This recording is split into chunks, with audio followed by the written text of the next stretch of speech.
risks, misinformation, and novel foods. Okay, can everyone hear me? Okay, now it's fine. I will just start over again in case you've missed the beginning. So good morning, everyone, and welcome to a debate organized by Food Safety for EU and hosted by EU Green Week. Today, we will discuss how food safety and food risks can be communicated to consumers in the context of sustainable food systems. We will look at the speakers here today and learn from them about the best communication practices in the food safety domain and about any challenges linked to communication posed by emerging risks, misinformation, and novel methods and technologies in the food chain. We know that EU policy agenda, especially the farm to fork strategy under the EU Green Deal, is placing significant importance on the transition towards sustainable food systems and healthy diets. Meanwhile, we also know that the introduction of novel foods and technologies into the food system brings about new challenges and emerging risks. So how can this effectively be addressed by food risk communication in a way that also adequately addresses the needs and the concerns of the consumer? So my name is Maria from the European Food Information Council, and together with my colleague here, Matteo from UFIC, I'll be moderating this session. A big thank you to everyone who is joining us online. And if you have any questions or comments, I take the opportunity to tell you that please submit them in Slido. We will soon be sharing a code on the screen through which you can submit and post your questions, and the YouTube comment section will remain deactivated. So please remember to mention the name and who your question is directed to. And Matteo and I will be picking up comments and questions throughout the discussion at various points. Food Safety for EU is a Horizon 2020 project that is focused on building a multi-stakeholder platform for the future European food safety system. In today's workshop, we will explore three main themes with our speakers here, and we will also involve you, the audience, in this discussion. So following the initial statements from the panelists, we will move on to our first discussion, which will be about the best communication practices in the food safety domain. Then we'll move on to the second part, where we'll highlight the existing challenges for communication. And in the final part, we will look at communication approaches and how this might have changed in the context of the EU Green Deal. We would like to remind you that we want this session to be as interactive as possible, and that we want to encourage a two-way debate between our panelists here today and the participants. So that's why we have also several parts that are dedicated to a Q&A. For the next session, I'll pass over the floor to Matteo Sabini from UFIC, who will explain a little bit more about what we expect from the participants here today, as he'll be moderating the interactive part. So I'm now going to pass over to Matteo, and we'll hear from the speakers and their statements shortly after. Thanks very much, Maria, and thanks to all of you for joining today to this event. This is the first of some other events that we are organizing on this topic on how to increase the communication dissemination, the communication and the engagement of the people on food safety. And since, for us, it is very important to engage everybody in the discussion, we've also an interactive part that we'll conduct on Slido. So even if you are at home or in the office and we cannot meet on site, we want to have your opinions. So I like to invite you to go to Slido, and so we'll see soon on the screen the Slido screen where we set up a short introduction, a short icebreaking, in order to know each other before to start the discussion with our panelists. And we'll have also, after each round of the roundtable, we'll discuss with our speakers and will give you the possibility to interact. So participate in this session. It's very easy. You just need to use your smartphone and go on your browser and write Slido, and then you can use the code FS4EU. So it's very easy. And we have some questions there, so that they will be shown soon on the screen. And I mean, it's just we have just some question to know each other. And yes, okay. So you can see the screen now. You can, of course, write slido.com, or you can just take with your camera. You can use the QR code. And the first question is just to know better each other. So who are you? And we like to know who are the people that are today that are watching this event. And for the moment, we see that we have many people from academia and industry sector. So consider that this part, this icebreaking, is also a sort of test for the next sessions, in which we'll ask you more more information and more detail about what's your opinion on the topics that we are going to discuss.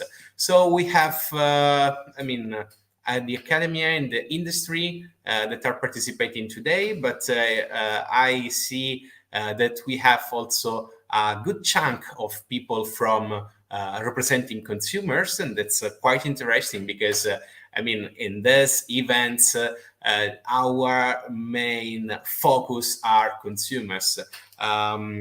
So I see that people are joining and are replying, but I think that we can move to the next question now. So, of course, Maria, feel free to join this discussion and to add also your opinion. So now we would like to know from where you come from. This is a European project, so we hope to have you from all over Europe, at least. Belgium is winning. Yeah, exactly. Belgium is winning. But we have also some participants from third countries, so from non-EU member states, so such as Turkey and Albania. And we see that we have a good coverage of the different areas of Europe. So we have people from Czech Republic, Finland, France, Portugal, and Belgium, Italy, and Germany. Belgium with a heart, even. Yes. yes, very someone that loves so much Belgium. So yes, okay, we can move to the next question. Yes. So just as an ice break, how are you feeling today? What's your mood? We really hope that, when we do this events, we always try to do them in a not so much formal way. So or you can be as honest as you want to be. We appreciate that. Yeah. Happy because it's sunny, tired. Yeah. There are someone that is also curious. And okay, if you are in a rush, so take your time and follow us. So healthy. Yeah. That's good. Oh, come on. There are lots of people that are tired. So we hope that we can motivate you, with this session a bit. Yeah, exactly.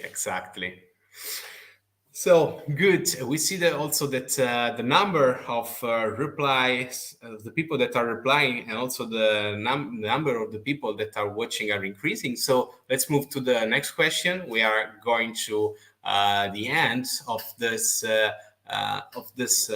let's say ice-breaking session. And now we want to know where are you now? Happy. So that's fine. I mean, and we see that we have people in the office, but I mean, still the majority is connecting, is joining us from home. But let's see that. I mean, really, my hope is that in the future we can do these events on site and we can meet each other. And I mean, for sure, we'll do it during the next months.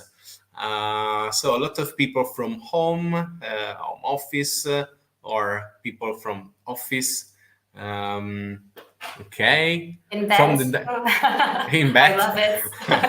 That's honest opinion. Yes, we appreciate that. Luckily, these are anonymous. This comment, so nobody will know that you are connected from the bed. Okay, next question. Yeah, so let's come back to a more serious question. So we want to know what's your expertise in the field. So in order to know from how many years are you working on food safety? So we see that today we have a very expert group of people that are following this event. Well, we have no newcomer, just one probably. It's a 50-50 between Yeah, more than 10 years and less than 5 years. yeah. Oh, some people with 5 to 10 years. Yeah. Okay, so we have yes. Okay, so I mean, thanks very much for this. Okay, we want to know in 3 sentences or 3 keywords. What are your expectation for the today event? So someone that is there. We have someone that joined now and that is testing the Slido, and that's fine. I mean, we'll use it intensively during the next session. So just write what are your expectation. Pleasant chat with peers. Okay, we'll try to do it. Let's see. Of course, we are not in the same room, but that's the reason why we are using Slido. Promoting learning, connecting. That's very important. Connecting. Level up my skills. So we have 2 very different expectations, but we hope we can address all of them. Yes. And also the connection. It's always something that we want to do, even if we are online. So let's. I really hope that we can build new collaboration, knowing each other, and also share information, of course. Look into future, fun, learn something useful. I mean, we have many expectations. Let's keep in mind this also for our speakers. And I mean, this is a message also for them in order to share information and to help the people to know more about the topics that we'll discuss. So thanks a lot. So many expectations. And I mean, let's start now. Let's finish this section. Yeah, let's start to get people motivated. Yeah. Okay. Inspired. Thanks very much. Maria, you have the floor again. So we can start with the event. Thank you very much for participating in that icebreaking activity. It's really nice to see all your different expectations for the event. And we hope that in the next section, we can both inspire you, but also help you develop your communication skills and whatever you wanted to get out of this. In this part, I'm going to now introduce the speakers who will be on the panel for this session. We have, for the session, we will have Veronica Latanzio, who is a chemist and a senior researcher at the Institute of Sciences of Food Production of the National Research Council of Italy. She's been responsible for several national and international projects related to food safety, And currently she is the project coordinator of the Food Safety Project, which, as said before, is trying to build a food safety system of the future and a multi-stakeholder platform. Next up, we have Domagoj Vrabos.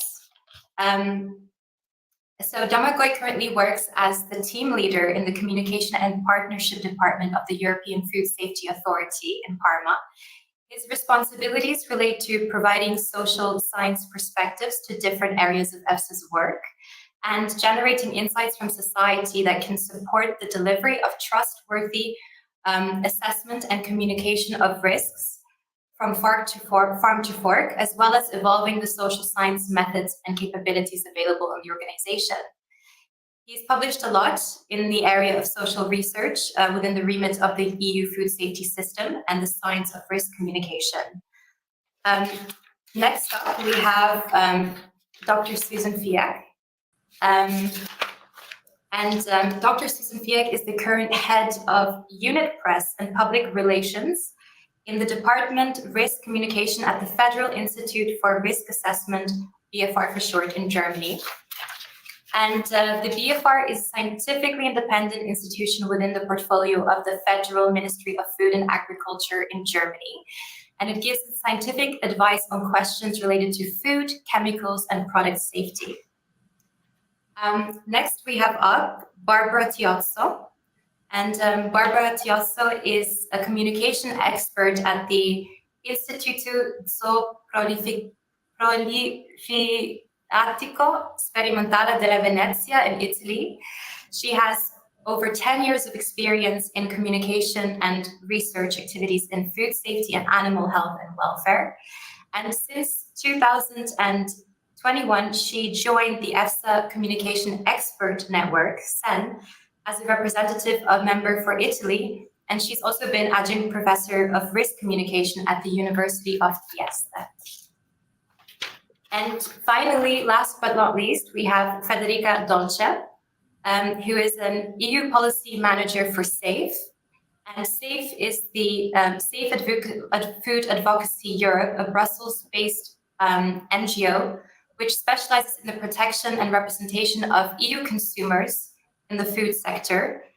And she's also previously worked in roles where she's focused on EU agri-food policies and regulatory affairs, and has experience and knowledge on EU agrochemical legislation. And yes, so thank you very much for joining us here today. And for the next part, we will invite the panelists to give a short statement introducing the relevance of communication in their respective organizations. So I will now start with Veronica, and I will ask you, could you please tell us a little bit more about food safety for EU? And specifically, we're interested here in the activities related to communication. Yes, good morning. Thank you, Maria.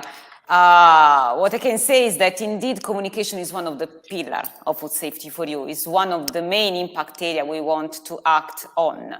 And all our activities are indeed under the age of the amended European food law that, as you know probably already, calls strongly for integration of societal expectation when delivering and communicating our science.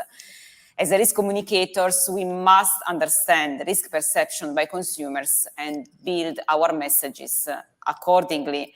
So this is the goal we are committed to in Food Safety for You. It's not an easy task. And in this first part of the project, we have done a lot of work to try to deep understand the context in which we are delivering our messages that, of course, deal with food safety. Just to give you some example, at the beginning, we ran targeted surveys for selected categories: consumers, food safety authorities, food business operators. We recently applied the net map analysis methodology, which is a methodology to mapping the system. Is a digitalized version due to the COVID outbreak, of course. By this methodology, we got interesting insight about the risk communication flow within the system and within the main actors in the system. And also we try to elicit some discussion concerning barriers and constraints in this communication flow. The overall outcome of these activities is that food safety authorities, official risk communicators, they are trusted as a source of information, but sometimes they lack either of visibility or they lack methodology to connect with the general public, with the great public.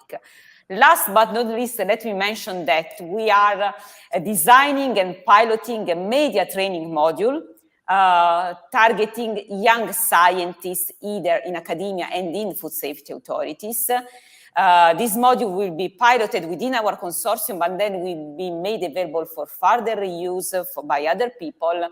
The goal of this training is not just to train young scientists to communicate their science, but really to enjoy the process of communicating their science. Then we are experimenting something more in our social lab, but I think there will be some space later on to discuss about this. So back to you, Maria. Thank you. Thank you, Veronica. And for sure, we'll pick up on the social labs in the next part. Domagoj, could you please tell us a little bit more about the role of strategic communication at EFSA and a little bit about the social science function and why it's important? Yeah, sure. Can I just a sound check? You can hear me, Maria? I can hear you fine. Thank you. Okay. And good morning to everyone on the panel and everyone who's with us on the stream. Pleasure to be here on behalf of the European Food Safety Authority.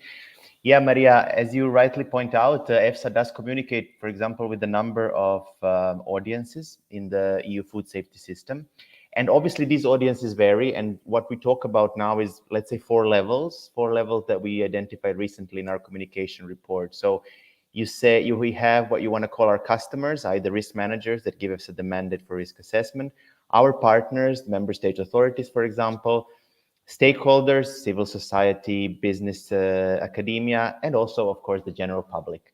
And each of these audiences differ. And you asked me the role of strategic communication. So the role of strategic communication is to identify which issues are of most interest to these groups, and for certain topic, what the main characteristics of these audiences are. And when I talk about characteristics, what I really mean is things like current knowledge, perceptions, use of information sources. And we've developed sort of two powerful tools at EFSA to advance strategic communication. So one is the social research, and one is the communication planning. So the social research, I'm not going to go into too much depth because it's explained in our social science roadmap, but what we do in broadest terms is we conduct primary and secondary research that guides us in the choice of topics, the identification of the most appropriate tone and context, as well as ways to measure and report the impact of communication activities. So we do it at population level. If you think of something like a Eurobarometer study, then at a more targeted level, for example, what do farmers in Southeast Europe need to know about African swine fever? Or even at the individual level, for example, analyzing how individuals behave and visit our websites. So that's where social research then goes into communication planning, because communication planning is about consolidating all these findings and including a bit of the institutional knowledge, the know-how, to know how to best design what is communicated by EFSA through its various channels. And we have, we are a scientific organization, so we have a checklist-based process. We analyze in detail our mandates, and we realize, is this of concern, not concern? And given that we are a scientific institution, don't be surprised that we have developed a methodology for something as exciting as communication as well. And in general, communication science that we are sort of promoting at the level of scientific expertise. Thanks. Thank you very much. That's very exciting. And Dr. Susan, could you please tell us a little bit more about the function of the unit press and public relations unit at BFR, and maybe also touch upon some parallels with what we've just heard from Domagoj. Yeah, thank you, Maria. I just have a check as well, so I guess you hear me. I'm Susan. I'm from the German Federal Institute for Risk Assessment. And for us, our guiding principle is identify risk and protect health. And we are independent not only in our research, but also in our communication. And we have the legal remit to communicate risks. So we understand as risk communication not only delivering information, but we see it as an continuous and an interactive process. And we have like 4 pillars with regard to strategic communication. I think first one is really the science. As Domagoj said, we are all living, working in a scientific organization, and as communicators, we need to understand the science, and not only the science of the assessment, but also the science of the social science. So to understand the perceptions. And the second step is the translation into formats that are understandable for the different target audiences. To use, for example, a language that everyone understands or the target group understands. And the third step is the dissemination. So we need to use the different channels in a modern society. We use social media and also multiplicators.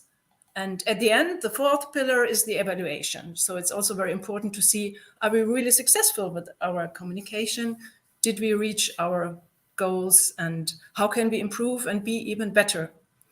And that's why we have a lot of formats at BFR, like our bilingual website, but also we have events, we have new visualized content. So it's really in the flow. And although I'm working in communication now more than 10 years, I enjoy it. As we said before, I think it's also very important to enjoy what we are doing, and we change permanently every day. So that's so far from BFR. Thank you. Thank you very much. And Barbara, could you share a little bit? Could you tell us about how your experience in communication has helped to inform your approach when working on national but also international projects? Thank you, Maria. Good morning, everyone. Good morning to my colleague here in the panel, and good morning to the ones connected online.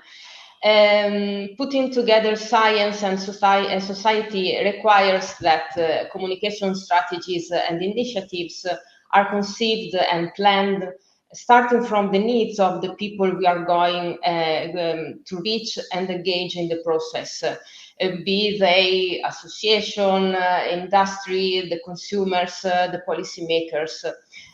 This sentence that could sound obvious is nothing but one of the basic principles for an effective communication. It is the core of our work as a communication practitioner, but sometimes it is unfortunately disattended. And from my experience, I notice and I strongly believe that science needs to be explained in a clear, fair, but also in an engaging way. It should be simple, but not simplified, whatever the topic or the channel, the target group could be. For this reason, where there is enough time, formative research should be conducted, as Domagoj and also Susan explained.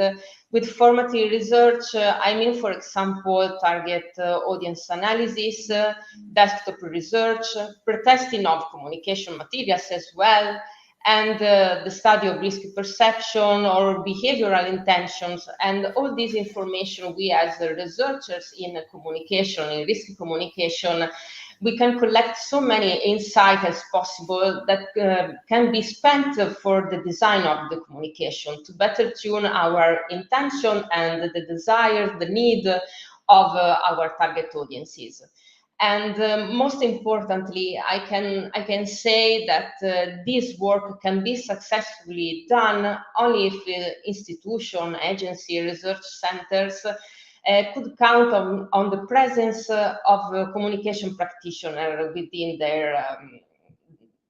their institution. This practitioner can perform at best this function of communicating with society in collaboration with all the figures involved, risk assessor, risk manager, scientists, expert, and so on. And this collaboration can ensure a sound scientific basis and to address all the concerns at stake.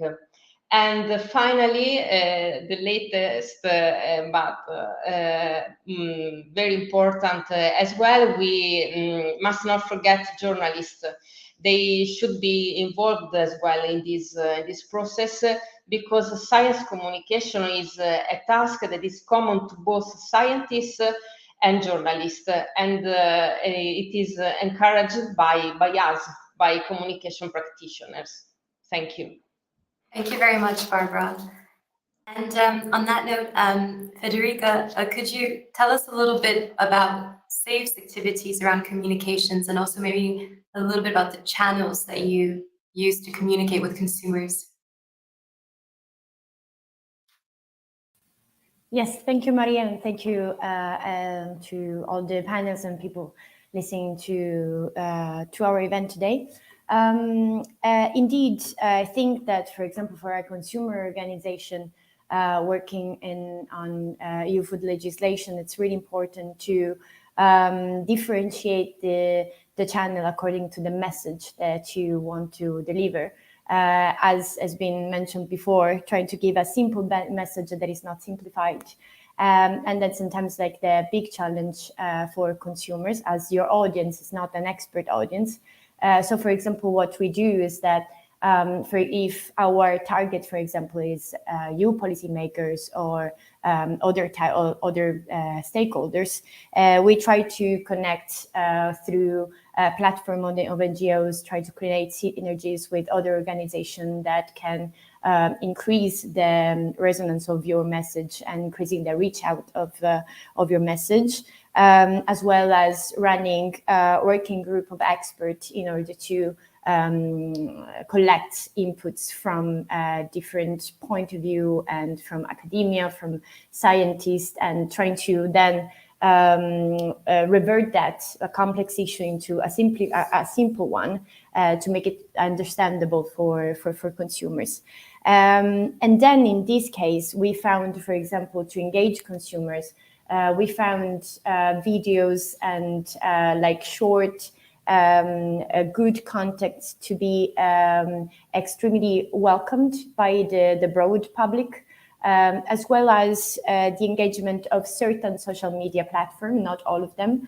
For example, we noticed that LinkedIn or Twitter has a better resonance among stakeholders that work in your same field, whether if you want to engage consumers that are, for example, from other member states and might have a different perception of specific issues, other channels as YouTube or event and conferences, something that is more tangible for them, is definitely gives a better reach out in the end. So yeah, getting back to you. Thank you. Thank you very much, Federica. And on that note, it's been really interesting to hear, again, reiterated the importance of targeted communication, and also hearing from you the steps that go into that, and also a bit about the different channels. But in the first session, we'll discuss a little bit more about the different channels as well. So for this session, we know that food safety communication practices have evolved a lot in the last 20 years, and what may have been affected maybe 20 years ago is no longer useful.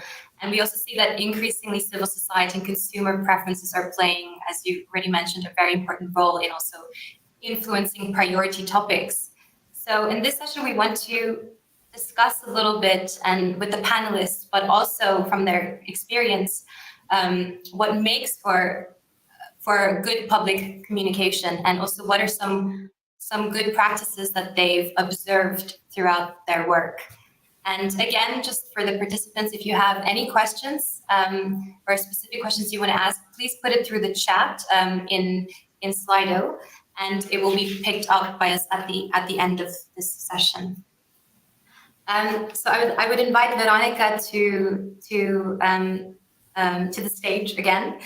And you already mentioned a little bit about the FSO Lab and specifically FSO Lab 4 under Food Safety for You, which is now implementing 2 pilots in 2 countries to test communication campaigns on food safety.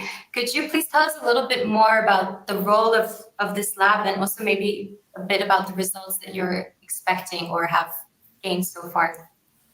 Yes, sure. Thank you, Maria. Just let me mention that what we call food safety operational lab, they are an adaptation of the social lab methodology to the food system. So we activated those processes on 4 key food safety issues. Basically, we have a multi-actor group from citizen to science and to risk assessors and risk manager that co-design a pilot action to be hosted by a pilot. In case of SOLAB 4, which is the one that we dedicate to risk communication, we have 2 pilot hosts. The target of the communication campaign that they are designing and piloting are young adult and their family, so their surroundings. But since we have 2 different pilot hosts, you will see that we are designing 2 completely different strategies to reach our goal. In one case, the pilot host is the newborn food safety authority in Tunisia, because one of the mission of Food Safety for You is also to train the new generation of risk communicators and risk assessors, complementing, of course, what EFSA does. In Tunisia, we have this newborn food safety authority, and the campaign, so food safety is a relatively unknown topic, as well as the role of this food safety authority is unknown. So we are working with them in synergy to build a campaign that simply has to raise awareness about food safety issues. The role of this new food safety global context, and also the interaction with the EFSA and the European Commission. And the campaign is focused on the figures of official control in Tunisia. So the message is really all about raising awareness about what the authority does to protect consumers from foodborne illnesses. The campaign will be run in French and in Arabic. The campaign will be really a kind of work in the field. After studying the context, they decided to run the campaign to on-site distribution of leaflet and other materials, and getting on-site feedback by the target. So this will be in the supermarket and in Italy. In Czech Republic, we have the second pilot, and the pilot host will be represented by aquaponic farms. There, the target is again young people and their families, but the context is completely different, and the population is prone to receive another kind of message. So we created the hashtag safe food in a circular world, and it will be all about raising awareness about between the link of safe food choices and circular economy, and how the aquaponic farm can represent a modern example of this, let's say, this strong link. There, the communication will be in Czech, of course, but given the target, given the context, the pilot hosts choose to use media channels, primarily Facebook, Instagram, and short videos on TikTok. So here, the outcome that we expect is different, and is more linked to the current research and innovation framework that we had in EU. So really targeted approaches, even though the population target is the same. Thank you, Maria. Thank you very much, Veronica. And Domagoj, could you go and tell us next about EFSA, and maybe share an example of an effective communication campaign, and also maybe tell us a little bit more about what is meant by an audience-first approach. Thanks, Maria. And it was really interesting to hear from Veronica about the campaigns, including the awareness campaigns, because basically also for EFSA, it's quite a new approach. And really what we want to achieve with the campaigns is to have a specific objective rather than just communicating on the results of our ongoing scientific work. So if you look at EFSA's website, we communicate a lot about our ongoing scientific work, but campaigns is something different. So as examples, I'm going to talk about 2 campaigns. One is the African swine fever campaign, which aims at raising awareness of the disease and promoting prevention measures. And it's more targeted, let's say, at farmers and hunters. But then you have something more targeted to the general public, like the EU Choose Safe Food campaign. And that one really wants to ensure that people understand the science behind our everyday choices. And I was really listening carefully to what Federica was saying, that, you know, when you talk about campaigns and talking about reaching a wider public, you cannot just talk about Twitter or LinkedIn, but it's really a campaign that includes, let's say, the next level of media mix analysis and choice of channels. Maria, you asked me what audience first means. This is something that we hold dearly at EFSA, and it's also included in our strategy. What it basically means is that the comms activities are driven based on researched and verified audience needs, so that the campaigns also are a great example of this approach. So basically something like in marketing, you segment the market, which in our case is the EU population, you identify a target audience, and then you investigate a bit how and what we know about these audiences and how can we tailor the campaigns to them. This also includes, can include like co-creation of messages. So for example, for the African swine fever campaign, we tested the tone of our messages with the farmer associations in the Balkans. And for the EU Choose Safe Food, we actually organized focus groups, and we actually showed the visuals that we want to use, and we tested which visuals evoke best what we want to communicate, that basically our scientists in the EU food safety systems are here to make sure that you choose the food without too many concerns, at least when it comes to safety. Yeah? So these are examples of stakeholder and general public campaigns, but audience first exists also for risk managers. It also exists for more technical audiences. We've just come out with the first set of our plain language summaries, for example. These are like simplified versions of our scientific opinions, and they present the main findings, if you want, that keep the main findings, but present them in a condensed, more direct, and sometimes even just visual way to facilitate a more rapid overview of our work. So really you have the audience first for the consumers, for the stakeholders, for the partners, and as well for our customers. And we're also just, for example, finalizing a study where we're testing how different ways of us presenting different scientific information can influence the way risk managers make decisions, or if it influences. So it's really an audience first approach across all our groups that I mentioned previously, and a commitment that we monitor as part of our strategy. So a big thing for EFSA indeed. And I am really happy to have to hear about campaigns from other panelists, because some of them were joint campaigns, some of them are in the areas of joint work. And I think it's a very powerful tool, especially for communicating with the broader public. Over. Thank you very much for that. And on that note, we've already heard a series of different approaches and how complex this field of risk communication can be. And now I invite Susan, could you reflect a little bit on the good practices at communication practices at BFR, and maybe also share an example of something that's recently been successful? Thank you, Maria. Yes, I'm happy to share. I was thinking about what examples could I give you. And I think the first example is more about how can we even better explain scientific information. And the second example is more about a topic where we are maybe where it's more controversial. So it's easy, let's say it's easy in communication to just give information, to explain it. But we also are facing challenges with regard to issues where values are more important than, for example, facts. But the first example I would like to present is our scientific magazine, which is also the basis for all social media campaigns. So it's not only a magazine, but it's also going online everywhere. It's called BFR to Go, and we try to explain scientific issues in a way that is understood by lay people. We illustrate them and we explain, for example, and this was a kind of what I think was a great success also in social media, the difference between hazard and risk. Because in communication, we often come across, especially in food, there is a substance found in food. And is it a problem? Is it a risk? What is it?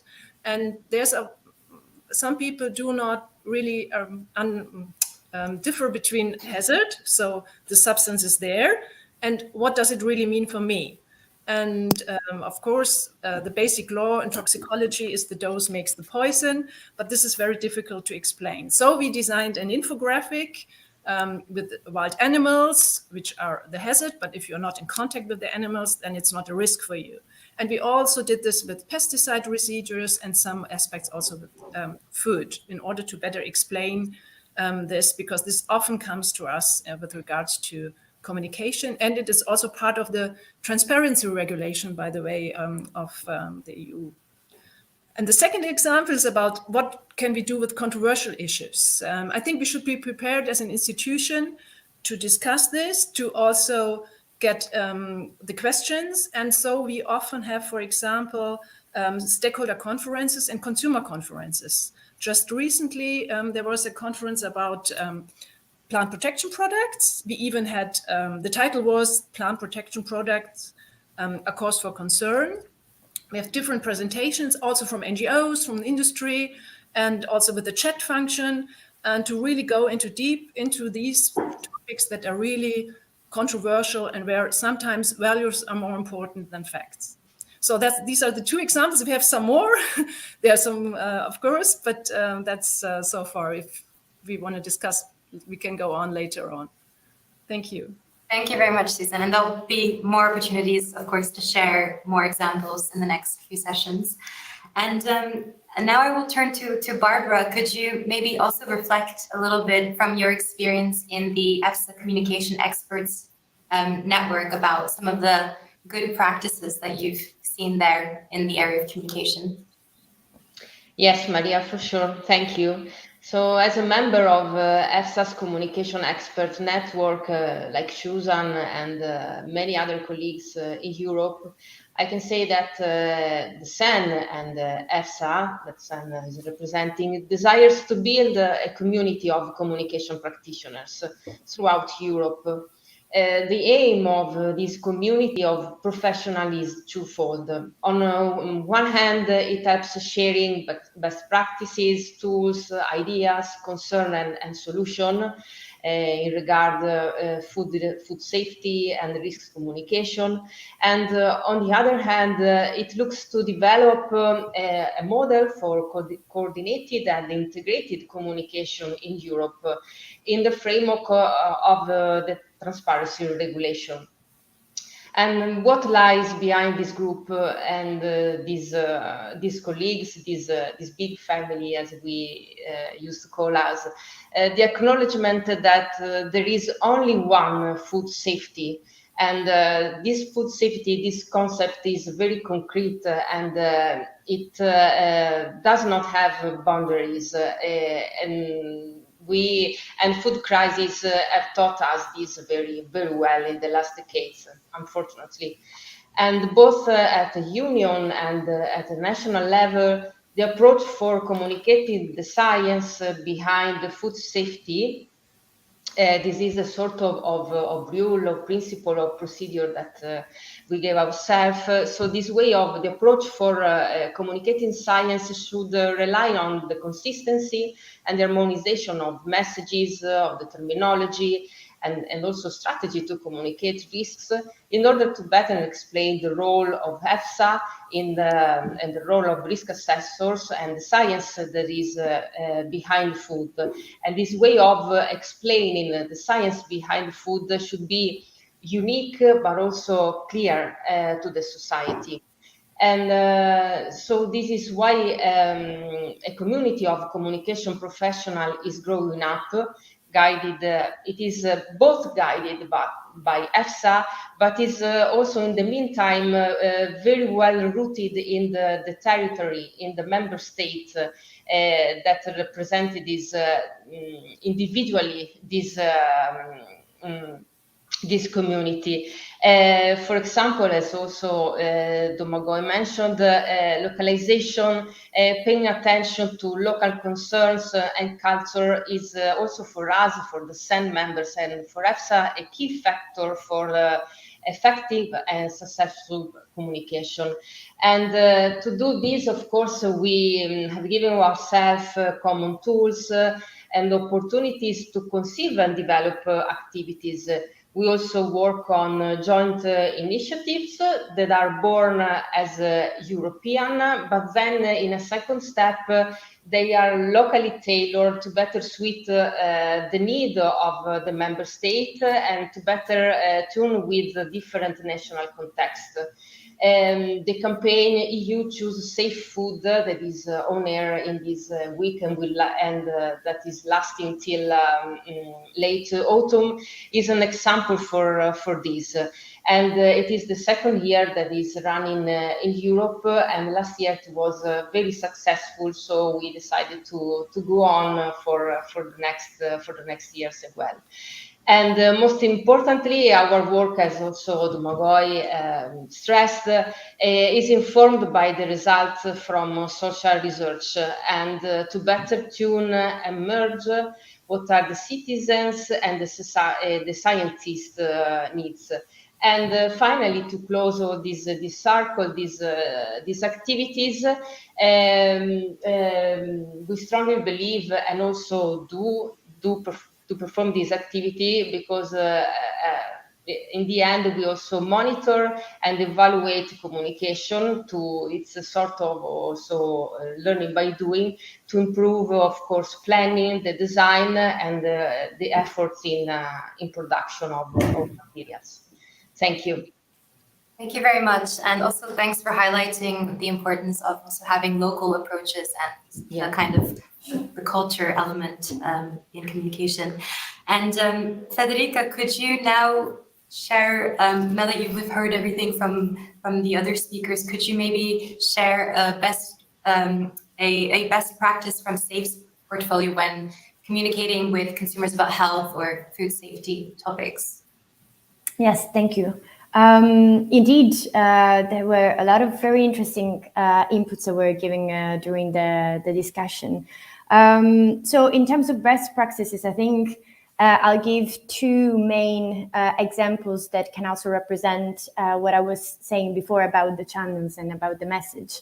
So, for example, one campaign that we ran that was extremely successful was the campaign for the ban of E171, which was food additives used for in food. And what we realized is that that campaign was extremely successful because we had the chance to put together the interest of both the consumers and the policymakers at once. Because usually sometimes you can have some topics that can be very, very sexy for consumers. So they will engage very quickly and very fast. As something is more concrete and understandable, you will have more quickly the attention of consumers, which is actually, though, something to bear in mind to avoid the misleading information, though. And on the other side, there was something that was extremely relevant for the institution. So there was like a good attention from both sides. And then the campaign was very successful because we managed to collect over 80,000 signatures for the ban, changing the perception of EFSA and an institution in general. And then now the ban has been confirmed. So I think that is a good. That has been a very good campaign because the topic was easily understandable for consumers. Now you have an additives is used in your chewing gum, then it was like easy to engage. And then that helped us to build up a advocacy strategy that was also, when we were going to meet policymakers, it was easy for us to say, like, this is what consumers want, because they were really engaging in that. So this is an example in the, let's say, policy field, because then the campaign, they change a lot, whether you're doing projects like you mentioned communication about healthiness, healthy food. E171 is an example, but for example, in 2019, we won the award for best practice for our sugar project. And what was the communication campaign there? It consisted in going in schools and teaching kids about sugars and about the risk connected with excessive amount of daily sugar intake, having leaflets and brochure and infographics and videos that you could directly show to an audience of young kids. And that has been also extremely successful, but why? And then I'm going to connect with the cultural point that was mentioned right before my intervention, which is it was a communication material that was developed for a specific target. It was in Belgium. It was high school in Belgium. We knew the age of the participants to our course. We did it also for the parents of the kids, and And that has been indeed very successful because there was a specific message and a specific target. And these are also the difference with project and policy in the way that you campaign. So. Thank you very much, Federica. And now I'll pass the floor back to Matteo, who will lead on the interactive discussion with the audience. Yeah, thanks a lot. And yeah, we are going back to Slido, and because we prepared a couple of questions for you in order to know more your opinion. So again, I really kindly ask you to take your smartphone and to go to slido.com and use the hashtag FSF for EU. So the first question is, what's the key element and feature that, in your opinion, makes for a successful campaign? So here we kindly ask you to put a word, a sentence, a keyword in order to tell us, in your opinion, what's make the success of a campaign. The first two comments are about the target. So, I mean, know the audience, of course, it's very relevant. And we saw that the communication change and the activities that could be implemented changes according to the audience. Also, simple message, it's really relevant. And what I can say is that, what I can add is that in this sector, in food safety, it's very relevant this because sometimes the knowledge that is behind food safety that require the sector is very complex. And for instance, there is the EFSA glossary, but also Food Safety for EU, for instance, created some cards in order to explain easily what are the main key elements, main keywords behind the food safety. I see also some comments about, the catchy shape of the communication or the attractiveness and appealing that that materials should have on the audience. So if I have to cluster these inputs, I can say simple message, knowledge of the audience. So this means that different messages will be addressed to different audiences. And then also, let's say, to put attention on how to create something that is very appealing for the people. I don't know, Maria, if you want to add something, or we can I think move. it's also interestingly confirms what our speakers have said. Also that simple message, but also targeted. So not simplifying, but keeping things quite simple and targeted to the audiences. Exactly. So with this, I would like to move to the second question for our audience. And in this case, and then we'll go to we'll take some of the questions that you sent during this session, and we'll have the reply from our panelists. So in this case, we are asking you what are the main challenges that you used to look for information about food risks. So if we see the some statistics made by EFSA or Eurobarometers, we can see that there is a very difference in the channels. For instance, we have the young people looking more for this information on social media, so new media. Meanwhile, older people are using more the let's say the traditional channels. So here we see that a lot of people are using the EFSA channels, maybe also because we have a lot of experts today that are watching this video. Of course, we have internet, and again, different replies that are based on EFSA and other scientific channels. We see also Google search, And yeah, we have again national authorities, for instance, but maybe these replies are a little bit biased by the audience that we have today. I don't know if you want to add something, Maria. No, I find it also quite interesting what you said, Matteo, that of course we have a very high kind of level expert audience here. So I think that's also reflected in the channels that we see on the screen. Yeah. So thanks for your participation in this part. And before to move to the next session of this roundtable, I would like to take some of the questions that arrived from audience. And the first one is for Federica. And so it's about the challenges in communicating with targets, with some specific targets. So, do you find it's more difficult to reach consumers or policymakers? Oh, both. No, I'm kidding. I'd say definitely it depends on the message.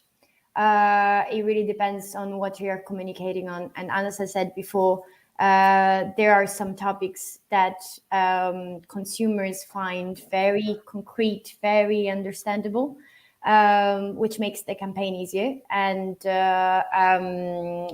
that may, yeah, I would say it depends on the message.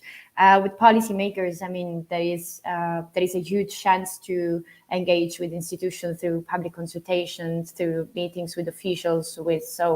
I wouldn't say frustrating, or like is mentioned in the question, but for consumers, I would say that it's more challenging when it comes to, for example, about nanomaterials or novel foods. Like there are some topics where even science itself, it's quite contradictory, or there are not enough evidence, and that doesn't help you as a consumer organization to have a very strong science-based opinion that you can claim and then trying to then convert into a simple message. So I would say that when the message is quite abstract and new, that is when it's more difficult to engage consumers. Thanks very much, Federica, for this. There is another question that is very interesting, and it's related to the effectiveness of the campaigns. We saw some good, some best practices, very interesting best practices, and the question here is mainly for. I would like to do this question, to ask this question to Domagoj and to Susan. How do you measure the impact of your different communication campaigns? And I mean, is there any specific tool for measure the impact? How do you do this? Can you tell us more on this? I mean, please, very quick questions, because then very quick replies, so we can move to the next part. Susan, you want to go first? I don't know, whatever you like. Please. I can just briefly say something of PFR. I mean, of course, there's the plain statistics like visitors and likes and everything on social media. And of course, but there's also a kind of targeted approach. For example, for events, we really have an external agency who really asks the people, for example, at our stand about their experiences and how long, for example, they were looking at our stand. And then we have a big stakeholder reputation analysis, where we also ask about specific formats, and then we ask it's a representative for Germany, so the public, but also specific target audiences like politics, media, etc. So far, but it's a huge topic, and sometimes the statistic is quite difficult for us with regard to data protection. For the website, for example, sometimes we do not know where do the people really come from. There are tools on the market, but Oops, you muted. Okay. No, okay, but I don't know. Just the last sentence. But we want to be fast anyway. I hope I didn't. No. If you lost something, then maybe I come back later. No. We got. I mean, get it. Thanks very much, Susan. Thank you. So, Domagoj.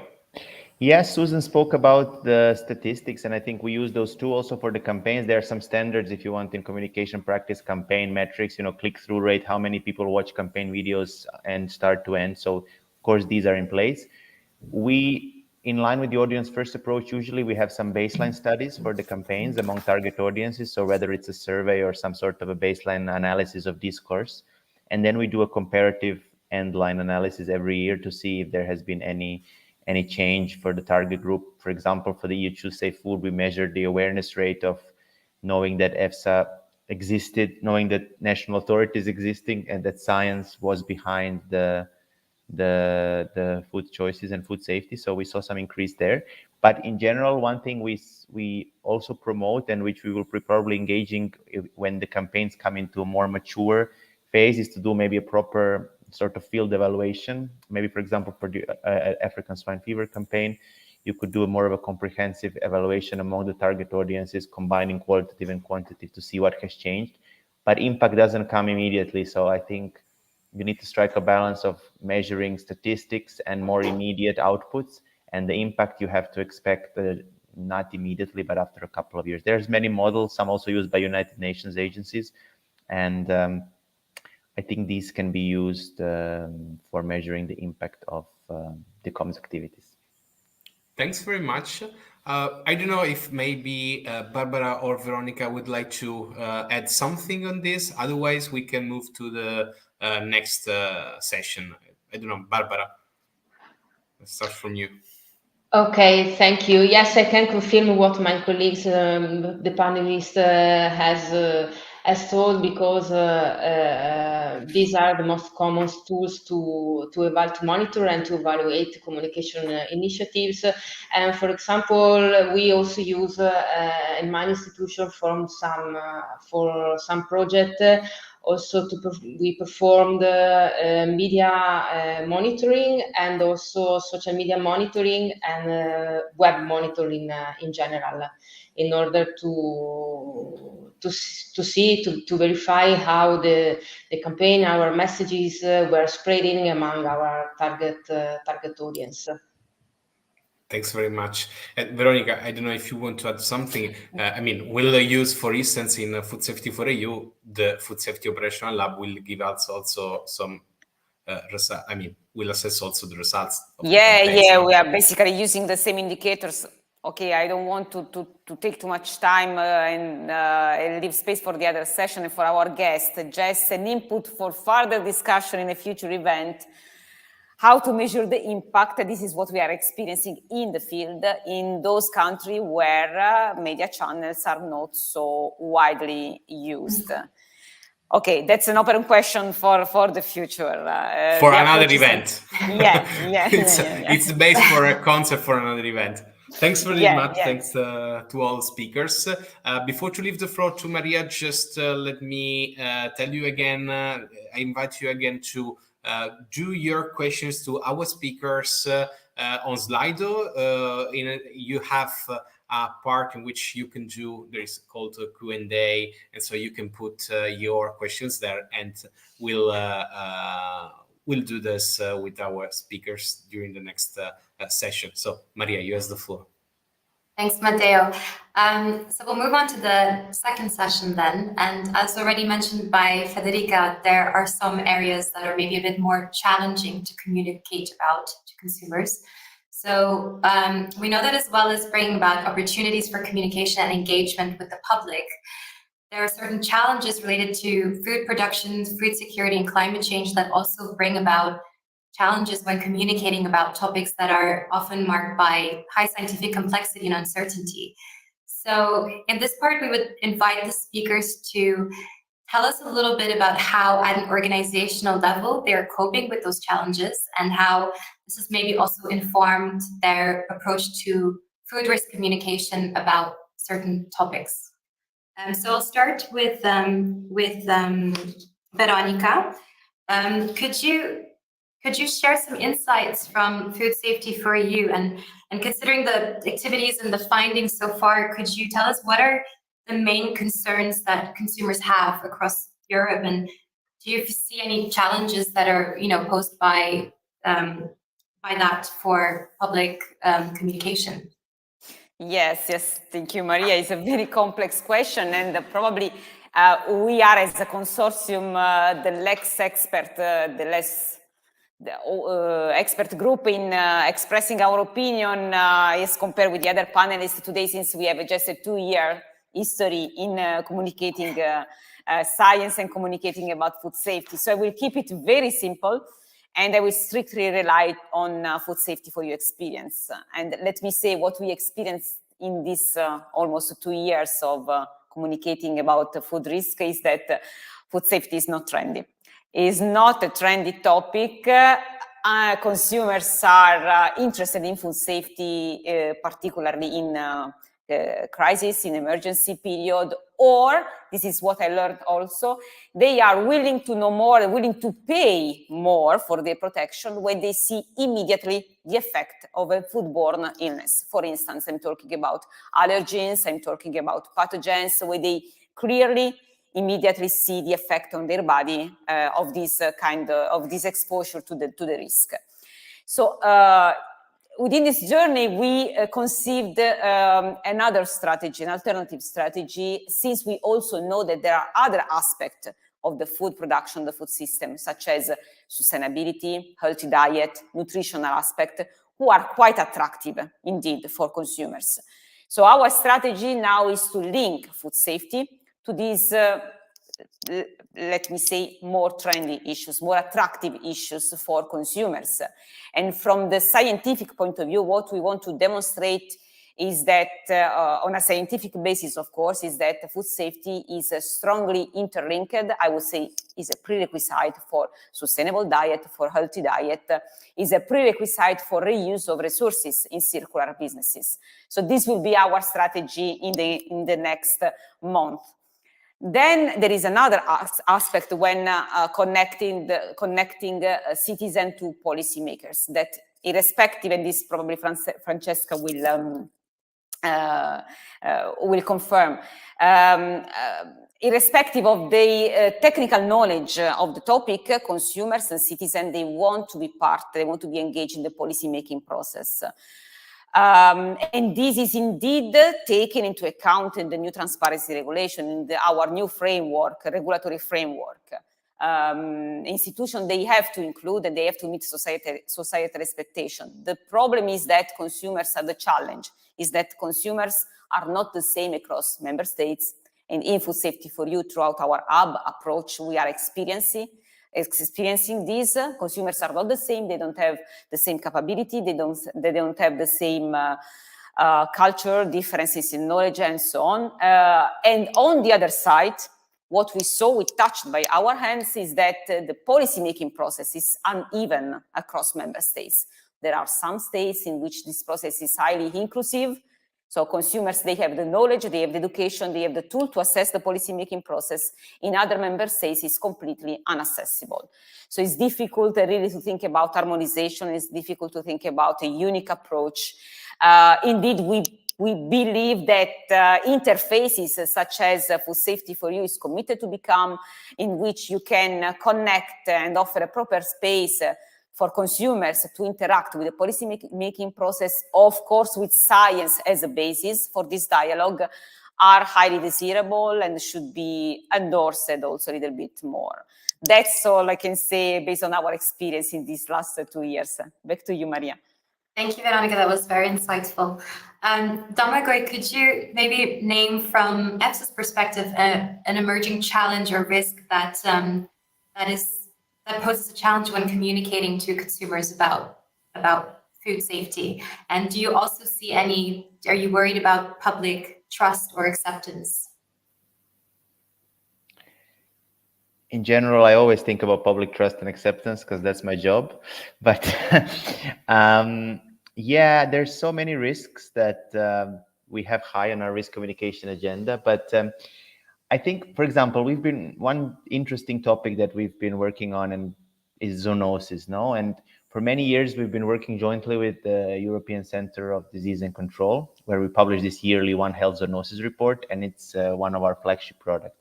But then, came COVID, and COVID really brought science to the center of the public debate. And COVID raised awareness of zoonosis and what they are, and we've seen an increase of public attention to the issue. And of course, not all zoonoses have food-related concerns. Think of monkeypox, for example, which is current, no? But we still, as an institution, need to keep an eye on the matter and inform our audiences of any related scientific progress. And then you couple that with the foodborne disease outbreaks, the salmonellas, which are also zoonoses at its core, and you get really a comprehensive task for risk communicators. And I've been studying the perceptions and the real risks for a long time, and I find foodborne disease is an interesting one because it's a risk the scientists will tell you it's a real one, but it doesn't always come up first, right, in the terms of consumer concerns. Indeed, what we saw from our research 3 years ago was that chemical risks were much higher in terms of risk perceptions compared to microbiological risks. And this is a bit of a social phenomenon if you consider episodes of outbreaks or salmonella or listeria, right, which can affect consumers. But we're not here to change this. We are not here to change risk perceptions, but we need to take this into account, and we must be able to communicate timely, for example, on foodborne diseases, to safeguard consumer health and to maintain public trust at the same time. Then it's a daunting task, huh? And even if a risk is perceived as less serious than another one, if we don't respond in a coordinated and effective way, that really impacts your trustworthiness. As I said, I am concerned about public trust and acceptance, more so about trustworthiness of EFSA, because when an outbreak happens, suddenly it's on everyone's radar. And I think it was Warren Buffett that said it took 20 years to build a reputation and 5 minutes to ruin it, right? And when it comes to public health concerns, you're not talking about EFSA's reputation only, but you're basically talking about the reputation of the whole food safety system, the stakeholders, the member states, the industry, the civil society. So really, we are all in it together and should monitor and communicate about emerging risks, even if they don't always have food-related concerns, but if they are on the radar of the public. Thanks for that, Domagoj. And now we'll turn maybe to Susan, because that also sort of ties nicely to the next question. So Susan, could you maybe name an emerging risk that is of high concern to BFR and the steps that you take usually to address these type of areas in your communication? Yes, thank you. But in general, food safety has a high standard in Europe. That's the good news. And even if you ask people, not only in Germany, but also in Europe, probably, that if they think that food is safe, most of them, at least in Germany, say yes, they think so. That's quite a good news. But nevertheless, people are concerned about specific issues. And there are some that are more important from a scientific point of view. And I totally agree to Domagoj. I think zoonosis and microbiological risks are so interesting and so important from a scientific point of view, and in the public awareness, they are not on the really top level. And that's why we need to do some more work in this with regard to communication. And in Germany, risk perception is very high with regard to chemical substances, pesticide residues, but also microplastics. And but this is only if you ask people, are you concerned about these topics? If you just ask, what do you think are the risks related to food? Then the answer mostly is sugar, fat, salt. So they are people are more interested in the healthy diet than the risky substances. So that's also, I think, a quite good news that people are not really totally scared. But of course, there are concerns. And I also think that we should definitely take them seriously, and also adapt our communication to this, invite people to discuss about this. This must not be just persuading, but educating and exchanging. And for example, there's one topic which was controversial and could be even more controversial. It's genome editing. So to change specific things about food, which is really a new technology with regard to changing the DNA. And this is a very controversial topic, and we decided to have a consumer vote on this. So we invited consumers to discuss on this topic. They could also invite experts and to build their opinion about it. And they came up with a consumer vote where they said we need a sustainable approach.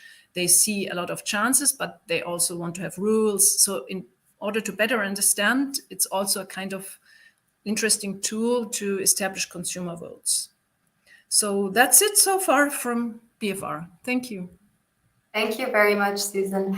And Barbara, maybe now that you've heard a little bit about already from the other speakers about the emerging risks that are of high concern to organizations, but also consumers, could you maybe share from your experience in the communication expert network and sort of what do you feel is the biggest challenge that organizations are facing when communicating with the public?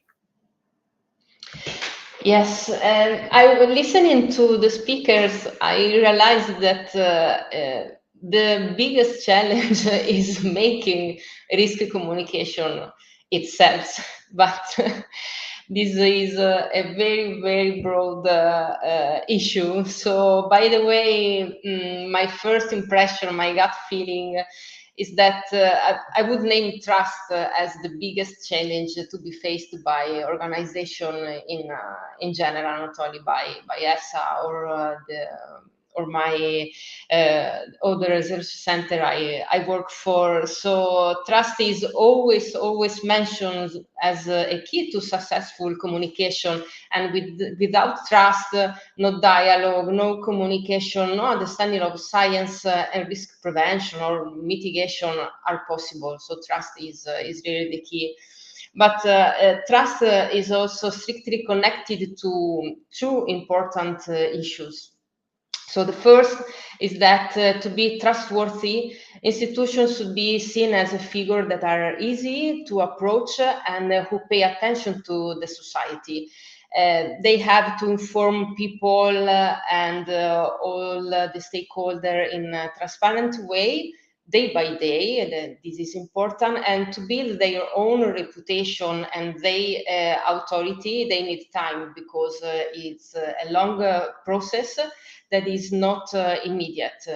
And this also calls for enabling people to take part to the dialogue on risk and science, to improve the people's understanding of science, to take into account their concerns, and also importantly to possibly create co-create solution and to face new or old risks in the food safety domain. The second issue is the fact that trust and the communication by institutions nowadays are threatened by some actors, some figures that are not primarily involved in the communication of science and risks, but they exist, and we as communicators, as communications institutions should take account of this phenomenon in the ecosystem of the food risk communication. And these actors can play a role of alternative science communicators and compete with institutions and public health authorities for attention. So it's a sort of challenge for room to be heard at first by the society. And in addition, this alternative source for information can unfortunately contribute to the diffusion of disinformation, of fake news, especially in the social media communication. And this mines the communication efforts by health organizations. So this is actually the reason why trust is the major challenge for me, in my opinion, for institution. And this is also why institution in turns need to steer the process of food risk communication. And by the way, I can also state that we have people, we have consumers, we have society that are interested to and ready to receive information, science-based information on food safety. So we can benefit from this. Thank you. Thank you very much, Barbara, and thanks also for bringing our attention to the importance of trust. And yes, and maybe Federica, could we ask you now to also speak a little bit about, for say from the perspective of a consumer organization, which we know is also together with scientists, is one of the highest, most trusted sources of information on food risks. Do you experience any challenges when communicating about food safety, similar or different to what you've heard from other speakers? Thank you very much. It's indeed a very complex topic to address. I'm gonna come back on something very interesting that Domagoj mentioned before, which is indeed, he made the example, for example, the Salmonella outbreak. And the problem of trust of consumers and how to maintain in general public trust when it comes to things that go like beyond really our control. And same as, for example, the COVID outbreak. I think that the main challenge comes when science do not have a sort of like common background and seems to be polarized into different arena, like sort of like a discussion where you have like very polarized opinions. This is very dangerous because then consumers feel extremely lost in understanding. I mean, between us, we are all an audience of people that work in the topic, so we know how to differentiate between fake news and good news. But for an average consumer, it's very difficult to understand what is healthy, what is sustainable, what is environmentally friendly, if there is not a sort of like basic agreement between people coordinating their message on scientific topics, as for example can comes in regard with sugar, with healthy diets, in food labeling. There is always a huge debate on, and there is not even an agreement, for example, at the European level on what is sustainable. There is not really a definition. We know that sustainable is something that will help future generation to not have less than what we have. But that can be, declined in so many different ways that, and this is where is the main challenge, trying to define specific messages out of topics that are, let's say, raised in very complicated times. When you have, for example, now with the war in Ukraine and the global pandemic and the economic market really challenged by these situations, it's really hard to define what is what. And this is when the message by consumers can be the main challenge. I would say that it's everything is more complex than everything. It's more difficult to get simple but yet accurate.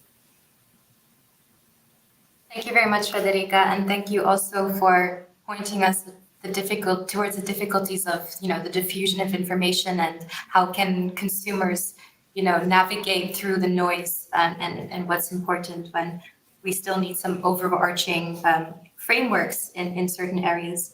And Matteo, now I will give the floor to Matteo, who will in the second part of this session collect some insights from the audience about some of the topics we've discussed here in this session. Thanks very much, Maria. So we are going back again to Slido for another interactive part, and we have some questions for you before to use some of your questions for our speakers. So again, I invite you to go to slido.com, use the same code that is FS4EU. So in one word, can you name the issues that are most concerned about in connection with food safety? So what's the main challenge for you? So use just keywords. At the moment, we have just 3-4 replies. and I mean, we'll see what happens. But in the meantime, thanks very much for your question to our panelists, and we'll address soon. So we have that at the moment, fraud is the most relevant for you. We have also trust, food security, chemicals, risks, microbes, and also it's interesting the misleading labeling. I don't know, Maria, would you like to add something? Yeah, and I think it's also, it points to what our speakers have said, that chemicals and trust still very high on the agenda for consumers, despite maybe microbiological risks and foodborne risks being, you know, of more scientific importance. Yeah. Okay. So let's move to the next question. So let's see. This is the last one. So how should actors seek to address the challenge that you've named? So let's see what the people say. So this is very important to have a perspective of what the various sectors, so EFSA, national food safety authorities, policymakers, of the activities that they should do to address the various challenges that you named, so chemicals, trust, and so on and so on. Continuous communication, childhood education. So it's very interesting the activities that can be done with schools. And so, for instance, we had an example from Federica, and I really I mean, for me, it's very important that we work a lot with schools and we start educating people from childhood.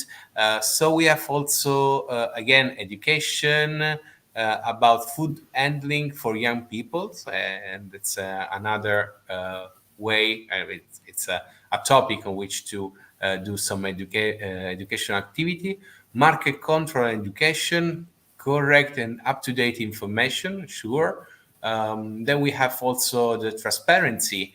And if we move to another perspective, so that's more for policymakers, of course, we have the prioritization that is also very important. So a lot, a lot of insights are focused on education. So maybe also for the future activities of food safety for EU or future activities of other actors, that's a sort of invitation to work more and more on education. Thanks very much. I would like to close here the part the part in which we ask you questions. But now we move to your questions for the panelists. The first question is for all the partners. So I really, to all the speakers. So really, I ask you to reply in 1 minute, not more. And it's about how, if you work with journalists, and if yes, how do you work with them in order to spread science-based messages? You say it more or less, many of you say that sometimes there are some issues when a crisis happen, or to reply to misinformation and so on. So that's very important. How do you work with journalists? And if you have also other example of other actors you work with in order to address misinformation. So very complex question, but let's start maybe from the beginning again, from Veronica. Okay, okay, thank you, Matteo. I have to give you two answers very quickly. One is representative of Food Safety for You consortium, and one as Italian researchers working in the National Research Council in Italy. As Food Safety for You, for sure, indeed, we look for interaction with journalists. It's not an easy task because we are a newborn entity. And so we have to, let me say, we have to pay, we have to look for them, we have to attract. We are still in this, at the stage in which, as a newborn entity platform, we need to attract journalists and to ask them to bring our message to the public. But of course, we are paying a lot of attention on this.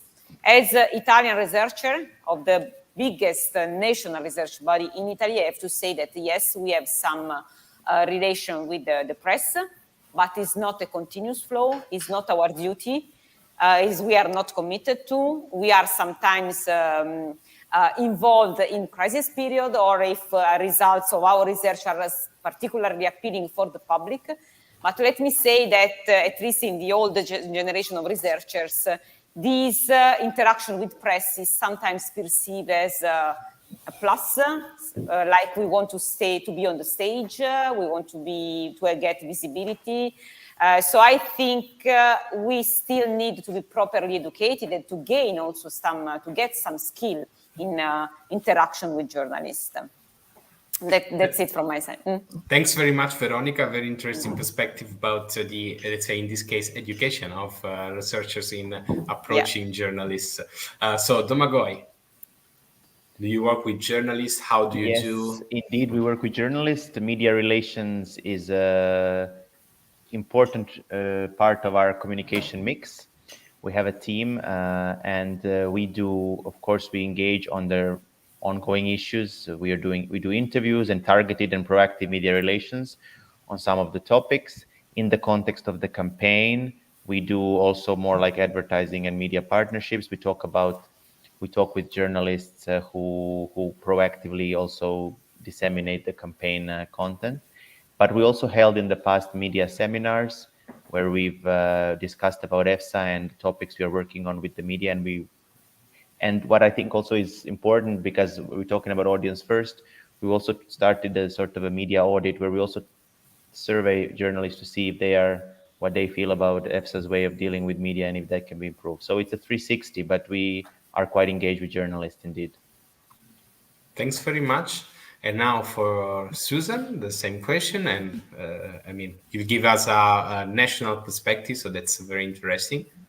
Not so different from EFSA. Of course, we also interact with media. They are still an important target audience, although we are facing new challenges with the social media.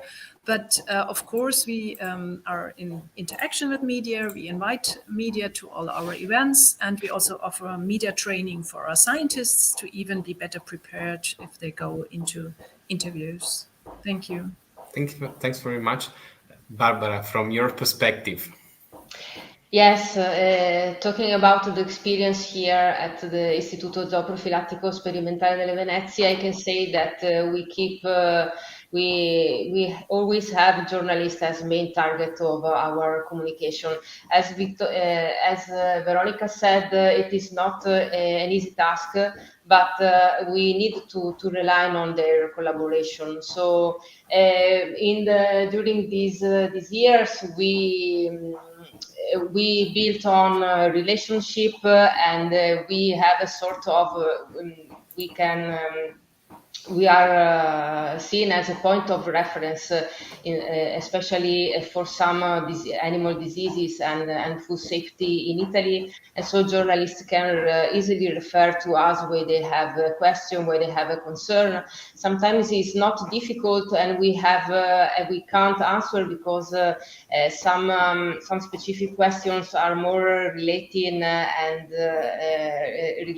to some local or national bodies, and but I can say that journalists follow us even if sometimes we are not proactively, for example, sending a press release, and they can easily follow us on our website and on our social media account where we publish almost everyday news items about our research activities.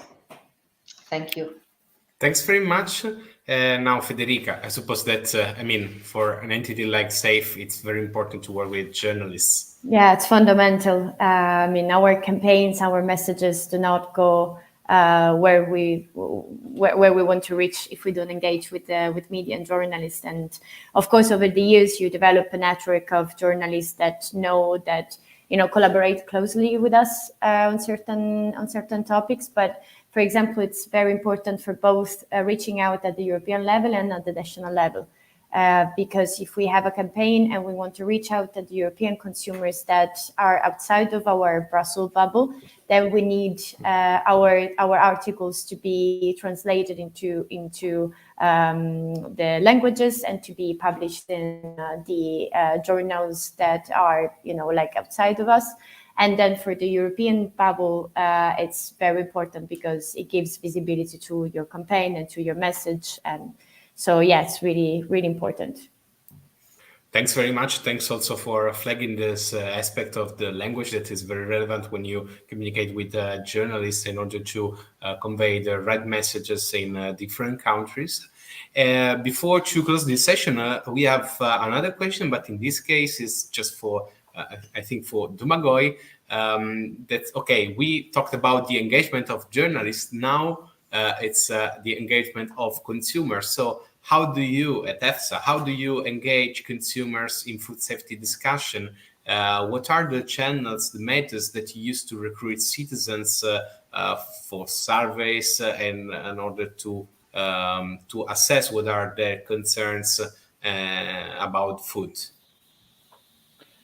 Okay, so there are many, I'll try to be short, but of course there are many aspects here. Let's start with the easiest one, which is the surveys. If we do a citizen consumer representative surveys, we use consumer panels that are used by market research and social research agencies that then ensure that the consumer panels, that the consumer sample is representative of the population of the country and of the population of the target audience that we want to measure this. So this is one of the ways.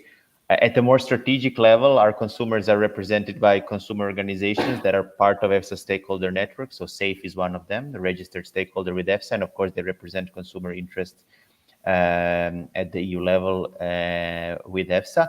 And then, of course, we have many public consultation and public engagement opportunities where informed citizens can participate, including public consultation on scientific opinions, but also events and roundtables, etc.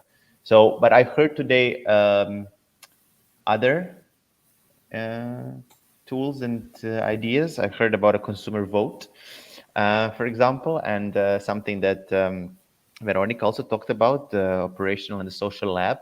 So I think, and in view with our, let's say, engagement toolkit that we developed last year, we will be proposing more and more engagement tools as we go along. So indeed, many ways. Thanks, Matteo. Thanks very much, Domagoj. Thanks very much. And since we are running out of time, I leave the floor to Maria for the last part. Thanks. Thank you very much, Matteo, and thanks to everyone. We will, our final session, we will try and keep it very brief, but it's an interesting topic because it also links in well to the theme of the session and theme of EU Green Week. So we will ask the speakers a little bit to discuss their communication priorities in the context of the EU Green Deal priorities. So we know that in 2020, the European Commission announced its Farm to Fork strategy, which is at the heart of the European Green Deal, and it's aiming to make the food system fairer, healthier, and environmentally friendly. So as well as having a neutral impact or positive environmental impact and trying to reverse biodiversity loss and ensuring food security, we also know that relevant for food safety, the Farm to Fork strategy sets out some clear targets to reduce pesticide use by half and the sales of antimicrobials by 2030. So for this part, we will very briefly elaborate with the speakers about how these policy trends are currently being, and if they're being translated into communication practices, and has it led to any reprioritization of topics? And also, and we will also ask if the consumers' concerns are adequately reflected by this direction of EU policy, but also if they're in line with science. So very briefly, I will Veronica, maybe you could be the first to tell us, are the EU Green Deal priorities at all important for food safety for EU, and are they reflected in the activities of the project? Thank you, Maria. Yes, indeed. European Green Deal priorities are highly reflected in the food safety for you, and this, let me say, is by mandate, because it was within the call that founded us to include this mission in our platform to support a safe transition towards circular economy and towards more sustainable food production. So this is for sure within our mandate. I will be very brief, just let me mention two examples. One, it's been already mentioned before, our campaign, Safe Food in a Circular World, really came from the input of our multi-actor group in the Living Lab. There is a need either by consumers and farms and of course scientists and policymakers in the group to raise attention on the link between informed choices by consumers when choose safe food, sustainable food, and inform them on how much those choices impact the achievement of a green and circular economy in Europe. So this is about our the focus of one of our social lab. Just let me talk briefly about science. We have another multi-actor group that is exploring in a strong synergy also with EFSA, the food and feed safety vulnerability in this transition towards circular economy. So we are working, there is all about collecting data, modeling a new risk assessment process, but the goal is to support this adaptation of the risk analysis process in Europe towards circular reuse of resources. So we are looking at emerging food or re-emerging food safety challenges and also proposing mitigation measures. Again, this was something that came from the multi-actor group and a strong demand by farmers, by business operator. Back to you, Maria. Thank you. Thank you, Veronica. And Domagoj, same question to you. Are the EU Green Deal priorities at all important for EFSA, and has this influenced the way you engage with the public? Of course, they are important. I mean, the Green Deal is a big pledge for the EU. There's many building blocks, but where have we been contributing the most, which is what you mentioned, is the Farm to Fork strategy. I would not say Farm to Fork strategy has influenced or reframed our communication, but we are working to provide scientific advice in a number of areas that are central to the strategy itself, and consequently these are and will be more prominent in our communication. So I think the two issues that for me come first to mind is the animal welfare and the plant health. So on the animal welfare, we received a number of mandates from the Commission, for example, and in the area of animal transport, and we are progressively providing our scientific advice to the managers. And as that is happening, you will see the animal welfare topic growing in terms of EFSA communication, more and more news stories in this area, the animal welfare included in our campaign as one of the topics, and then also a number of plain language summaries that I talked about before. Plant health is another one. We had this as a priority topic in 2020, which was actually the International Year of Plant Health. And we'll be launching some targeted work. As you know, the spread and introduction of plant pests can be a serious threat. And therefore, we do stand ready to support the Commission to preserve the plants with our science and communication outreach. So these are just two examples that I wouldn't say have reshaped the way we engage or communicate, but they've reshaped a bit some of the focus of the topics that we have in our pipeline. Over. Thank you, Domagoj. And Susan, I would ask you to reflect on the same question from the perspective of BFR. Okay, thank you. So the Green Deal is a huge project, and of course, as BFR, we aim to help to ensure that the goal, for example, of the highest possible level of health protection is achieved. So this is our remit, and there are some projects where we are working on. For example, we have a research partnership on chemical risk assessment. So we aim to improve the knowledge about chemical substances and in order to better protect the people. And there we already had started the communication. And I think for food safety, it's important to say, of course, we can have even a higher level of protection for humans, but still our level is not too bad. I mean, this is, I think, a kind of challenge in communication. Of course, there's always way of improvement, and there's a lot of things to do, but it's not that, that we have a high level already. And furthermore, we also help to reduce, for example, we are also in animal welfare with regard to the fact that we want to reduce animal testing, to help to reduce animal testing, for example, with regard to risk assessments. Thank you. Thank you very much. And Barbara, from your experience on national and international projects, do you see a similar trend that the EU Green Deal priorities are important for communication? Yes, of course. From my perspective, and that is more focused on the research and the activities in the field of animal health and welfare and food safety. So I closely work with veterinarians.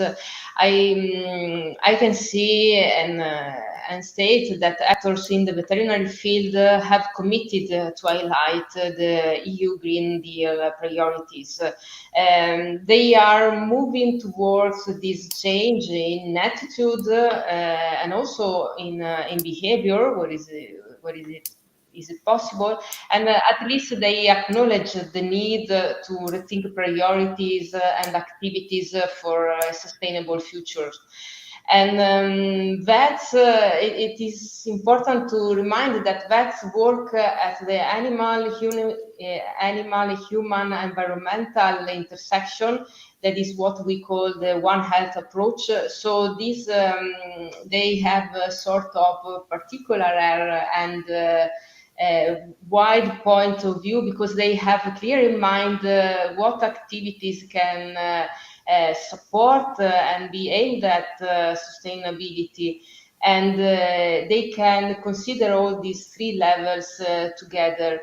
And also vets have both the tools and also the professional background to facilitate this important change in the agriculture, in food industry, or in the animal production and sector, and to make this decree, to have the environmental impact to decrease.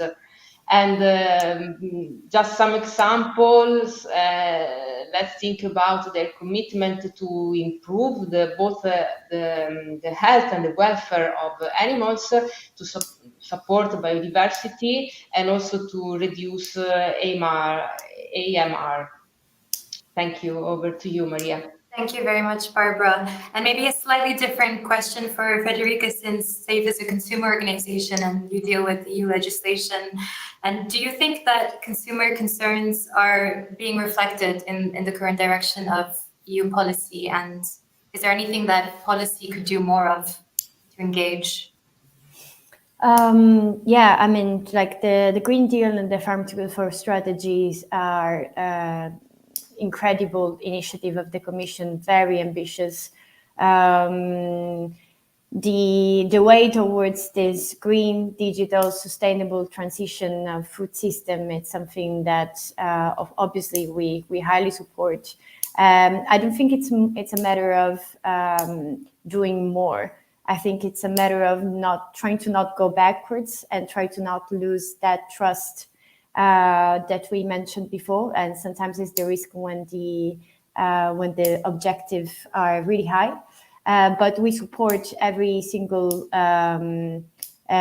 initiative that follows under, for example, also the food safety also relates with the chemical strategy of sustainability, with the toxic-free environment, like all initiatives that are definitely reflecting consumer interest. And I think that there is one point that we haven't mentioned today, it came to my mind as I was hearing the other panelists talking, and it's the fact that the Farm to Fork strategy mentioned the creation of enabling food environments, which I think is an extremely important point, as it highlights the need to shift from a consumer-oriented narrative towards a enabling food environment. So it's not going to be only up to consumers to make the right choices, but rather to create for them enabling environments to make, like having the healthy choice as the default choice.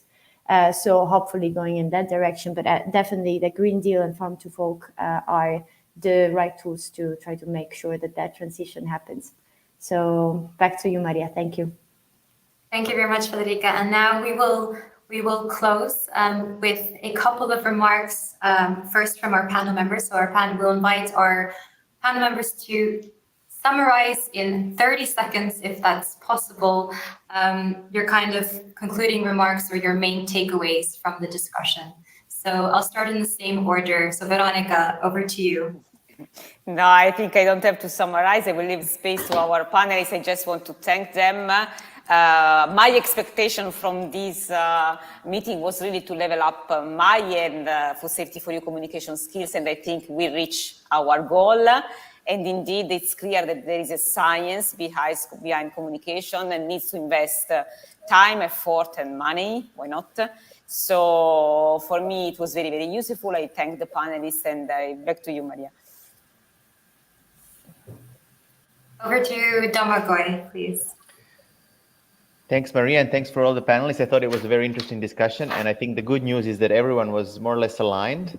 So this is good. I think for me, I have one key message. Risk comms, yes, it's complicated, but we have three facilitating factors. We have the transparency regulation that gives us the wings to be able to really, in a legal way, with a legislative commitment, take into consideration the societal expectations, the perceptions, and the social aspects, if you want, of risks when we consider communication.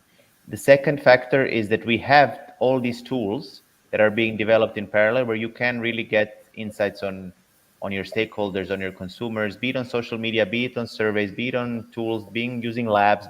So this is another one. And then the third part is that we have this exciting commitment, which is the Green Deal, where we will be working on issues progressively in risk management that are novel, but also important for us. And we will be able to test and apply what we have in terms of social research, what we have in terms of societal commitment to these new issues. So I think I'm always an optimist, and we need to keep tracking and monitoring food safety all year round. But we also have so much more effort and so much more, I think, attention and awareness of how important it is that we are going on I think we see it as an optimistic future. Thank you very much, Domagoj. And over to Susan. There's no much more to add. No, but one learning I think from this whole discussion is that it's trust is very, very important. But more for us, it's not about trust only, but it's about trustworthiness. So how can we really be trustworthy? So not from the attitude, trust me because I'm an expert, rather going to, with all what we know from social research, going there to be trustworthy. And that's, I think, one of our goals in communication. Thank you. Thank you for the discussion. Thank you.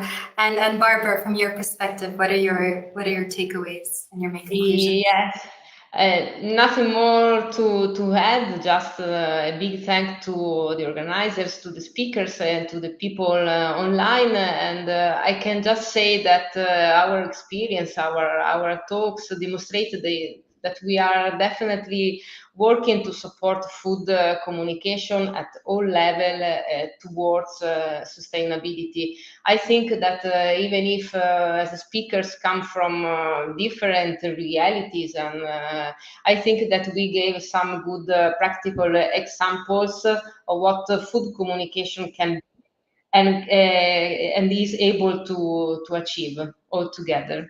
Thank you. Thank you very much. And Federica, last but not least, what are your takeaways? Well, wanted to thank you for organizing this great event, to addressing very interesting questions that I think gave all of us the opportunity to indeed coming out with some important takeaways. And I agree with Susanne about the trust as one of the main points that arose from this conversation, and the fact that we are all discovering and creating new ways to communicate topics that are constantly changing and evolving as we talk as well. And that's a great challenge. And I'm really thankful for all the inputs of today. Thank you. Thank you very much, Federica. And on that note, I invite all participants and also from our side, a big thank you to the panel speakers here today it was a very engaging discussion. And I hope that it also met the expectations of the participants. But before we leave, we have Carl Presser from Premotech, which is a partner of Food Safety for EU. He will introduce us to the Food Safety for EU Expert Finder app and tell us a little bit more about how you can take advantage of that.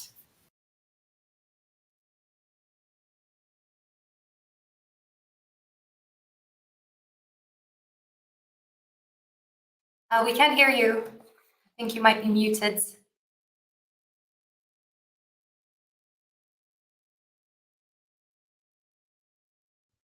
Oh, sorry. Okay, now is it better now? Much better. Thank Yes. you. Perfect. Sorry. Can you also see my slide, the food safety EU? Yes, we can. Okay, perfect. Thanks a lot. So yeah, just short at the end. I would like to present you in the Food Safety EU project. We're developing basically the expert finder. So I put you the link, so you know it from the website foodsafety.for.eu. Just put the finder in front of it, and you will get to this expert finder. So I just want to encourage you, have a look there, and please register yourself as an expert. What is this expert finder? So if you go on the website, you will find this app where you can search for an expert. So you can use different keywords, a name or a substance that you're looking for. You can also choose an area of expertise for a certain expert, or in a food group. So we have certain food groups there, or a chemical substance. And then you can hit on search, or if you need more search options, we also have some more of them. I show you here the name or a project name or a country or a certain language. So if you're looking for an expert in a certain country or in a language, you can search using these options basically here. If you then click on search, you will get the search results. So you see quite a nice list with the name, the country, also the area of expertise, which is kind of the main area that we want to know where are these experts working on and in which area they're experts.